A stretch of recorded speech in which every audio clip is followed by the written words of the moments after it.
C'est à Var, dans les Hautes-Alpes, sur la mythique piste de Chabrières, que le ski de vitesse retrouve son titre de noblesse pour l'organisation des Speedmasters 2013. Rappelez-vous, nous étions en 1997, Philippe Billy franchissait alors la barre des 293,902 km/h. Il nous donne aujourd'hui ses impressions sur cette édition 2013. Je suis ému parce que déjà le fait de partir d'ici, pour nous, c'est une véritable récompense pour toute la station et tous les efforts que l'on a pu fournir tous ensemble. Et je suis ému pour ces skieurs qui vont tous partir, à part Karine, tous partir d'ici pour la première fois. Et quelle que soit la vitesse, parce que partir du sommet de Var, c'est quelque chose de difficile à maîtriser techniquement. Ils vont rentrer dans le domaine de l'inconnu. C'est certain qu'ils vont repartir de là avec de beaux souvenirs. Et puis de toute façon, la course n'est pas terminée. On nous annonce encore une fenêtre demain matin et nous avons encore vendredi. Donc tous les espoirs sont permis.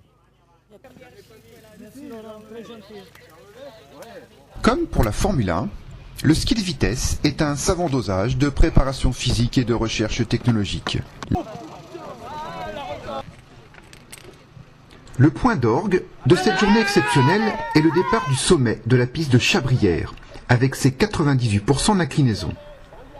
Les 27 meilleurs skieurs de vitesse se sont élancés dans le vide à 2750 mètres d'altitude, 14 ans après le dernier départ, du haut en 1999. Un exploit est une véritable récompense pour ces amateurs d'adrénaline et de vitesse qui rêvaient de s'attaquer à ce sommet mythique, duquel une poignée de skieurs seulement peuvent s'élancer. La piste de Var, dans sa nouvelle configuration, prouve qu'elle est la piste de tous les exploits et qu'elle est la seule aujourd'hui à pouvoir faire tomber le record. C'est donc Simone Arrigone qui dépasse les 248 km/h à ski et établit donc un nouveau record de la piste de Var à moins de 3 km/h du record du monde. Nouveau record de piste depuis 1997. Moi, ça fait des années que je suis prêt parce que le record, je fais en 2006. En 2006, ça faisait seulement 3 saisons que je faisais du KL. J'avais pas beaucoup d'expérience et à niveau matériel, j'étais pas comme maintenant.